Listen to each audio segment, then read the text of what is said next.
अस्सलाम वालेकुम वरहमतुल्लाहि वबरकातुहू। नी हो बखैर अल जाना जोरस्ती बखैर अस्ती चितौरस्ती आहलन व सहलन मरहबा। मोहतरम दोस्तों भाइयों, आज का मौजू ट्रांसजेंडर बिल जो पेश है उसके बारे में है और कुछ हुक्मरानों के याशियों के बारे में है। शहबाज शरीफ जो न्यूयॉर्क में गया है उसमें स्वीट का होटल का जो किराया तकरीबन लाखों के हिसाब से है। $10,000 एक का, $3,000 एक का कमरे का किराया है और प्राइम मिनिस्टर फौज ज़फ़र मौज के साथ इसी होटल में विराजमान है। जबकि जब खान साहब यहाँ अमेरिका के दौरे पर जाते थे या तो $200 वाले कमरे में ठहरते थे और या वो तकरीबन जो है जो होटल रोजवेल्ट जो PIA का वहाँ ठहरते थे और इनकी कबीना के जो लोग थे वो मैट्रेस पर सोते थे, तो इसी पर गुजारा कर लेते थे। तो ये जो हमारे हुक्मरान अब के गए हैं, सलाहज़दगान मर रहे हैं, भूख से नढाल हैं, ज़मीनें डूबी हुई हैं और ये हुक्मरान अपनी अयाशियों में लगे हैं, इनको किसी की कोई परवाह नहीं है। सारा कुछ तो इनका बाहर है। इनके बबलू डबलू जो हैं वो लंदन में बैठे हुए हैं, उनकी प्रॉपर्टी बाहर है, एवन फील्ड बाहर है और मेफेयर में इनके महल्लात हैं, लंदन में मज़े लगे हुए हैं और इस्लाम को खुश करने के बजाय कुफर को खुश कर रहे हैं। हम समाजी टिकटॉकर बने हुए हैं, मजहबी टिकटॉकर बने हुए हैं और जो बिल पास हुआ है उसके बारे में तो अल्लाह ही हाफ़िज़ इनका। ये 2018 में नून लीग की हुकूमत थी और उसके आखिरी मराहल में ये बिल नवीद कमर था, रबीना खाला थी, आया सादक, बाकी पार्लियामेंट तकरीबन उसमें इतने अफराद नहीं थे और इन्होंने जो है बिल पास कर दिया। आधा ईवान तकरीबन खाली था, तो 10 मिनट के अंदर इन्होंने जो है बिल पास कर दिया। तो ये बिल जो है इस्लाम और नज़रिए के बिल्कुल ख़िलाफ़ है, इसको पास ना किया जाए। इस्लामी नज़रियाती कौंसल जो है उसने भी इसको मना किया है। लेकिन अब क्या चाचा बाइडन और नवाज शरीफ का निकाह होगा, तो एक वाक़या मैं आपको बयान करता। ज़िम्बाब्वे का जो है मुल्क, वहाँ पे भी ऐसे ही लोग बाहर निकल आए जो कहते थे अब बंदे का बंदे से और औरत का औरत से निकाह जायज़ है। तो ज़िम्बाब्वे के सदर ने औरतों को अलहदा ताड़ दिया और मर्दों को अलहदा ताड़ दिया और उनको कहा कि अब आप ना बच्चे पैदा करके दिखाओ। और फिर उसने ओबामा से कहा कि आपका और मेरा निकाह होगा, फिर जाके ये बात ख़त्म हुई।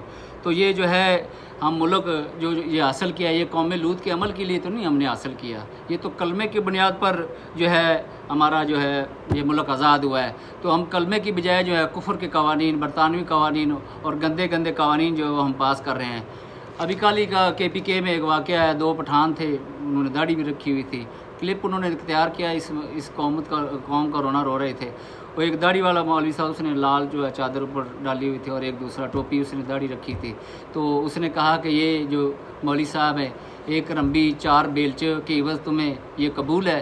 तो उसने कहा जी पहले तो कबूल नहीं था, अभी जो है बिल पास हो गया है तो हमें कबूल है। फिर दूसरे को कहा कि ये जो है बंदा आपको 10 मन निस्वार और 1 मकान की इवज़ कबूल है। तो उसने कहा कि भाई कबूल है, बिल अब पास हो गया, कबूल है। तो ट्रांसजेंडर एक्ट पर मजहबी जमातें खामोश हैं। ट्रांसजेंडर की तशरीह ये है कि जो बंदा मुकम्मल मर्द और मुकम्मल औरत हो, उसके बच्चे भी हों और वो नादरा के दफ्तर चला जाके कहे कि मैं औरत महसूस कर रहा हूँ, मुझे औरतों में लिख लो, और औरत जो है जाके नादरा के दफ्तर में कहे कि मैं मर्द महसूस कर रही हूँ। तो ये क्या मजाक उड़ाया जा रहा है? असल में ये जो है ये ट्रांसजेंडर का बिल जो था ये इजड़ों और खुसरों के बारे में था कि जो खुसरा अपने आप को मर्द महसूस करता है वो मर्द इंटर करवा दे और जो खुसरा अपने आप को औरत महसूस करता है। लेकिन इसकी आड़ में जो है ये मर्द और मर्द के यानी कि कौम लूत वाला जो है बिल पास करा, यानी कि पता नहीं ये बिलावल के लिए इन्होंने कौन कानून पास करा जो कहता है बारिश आता है तो पानी आता है। ख्वाजा सराओं की विरासत के मामले की एक्ट का बहाना बनाकर ये जो है बनाया गया है बिल। हम तकरीबन सब इसी गुनाह में शामिल है क्योंकि हमने इन लोगों को वोट दिया हुआ है और इन गंदे अंडों को वोट दिया जिन्होंने ये बिल पास किया है। ये जो अमल पास हुआ ये कौम लूत है जो बैरून ममालिक में भी नहीं है। सेनेटर मुश्ताक जो जमात इस्लामी की, अल्लाह उनको इल्म अमल में बरकत, उन्होंने इसके ख़िलाफ़ आवाज़ उठाई है। पूरी बस्ती को इस कौम लूत की अमल की वजह से उठाकर पलट दिया गया था। अगर ऐसे कानून पास करने थे तो हमने आज़ादी क्यों ली? कलमा की बुनियाद पर जो हम आज़ाद हुए, नमाज़ें तो हम पहले भी पढ़ रहे थे, हज भी हो रहा था, अजानें भी हो रही थी, तो क्या ये गंदे बिल और सूदी कारोबार के लिए हमने आज़ादी ली है? अब क्या होगा कि रफ़ीक को हैज़ आए हुए हैं और अरशद को दर्द ज़ह शुरू हुई है, दर्द ज़ह, और खाला परवीन की दाढ़ी निकल आई है और वो शेख कुरान हमाम पर गई हुई है। औरतों का नाम अब अब्दुल रज़िया होगा और मर्दों का नाम उम्मे रशीद होगा। लानत हो तुम पर ऐसे बिल पास करने वालों पर। तो अल्लाह ताला मेरे मुल्क के हाथ पर रहम फरमाए और ऐसे गंदे बिलों को जो है जिन्होंने नाफज किया है उनको भी अल्लाह हदायत नसीब फरमाए। खुदाए दे गर्क फ़र्क शी तबाह बर्बाद शी पर पदर नालस शी दे खलक चा दा बिल पास करे दे। किसी ने जो बिल पास किया है अल्लाह उसको راندہ درگاہ کرے، تو اللہ تعالیٰ میرے ملک پر ہر حال پر رحم فرمائے، فوج پر رحم فرمائے، عوام پر رحم فرمائے۔ السلام علیکم ورحمۃ اللہ وبرکاتہ۔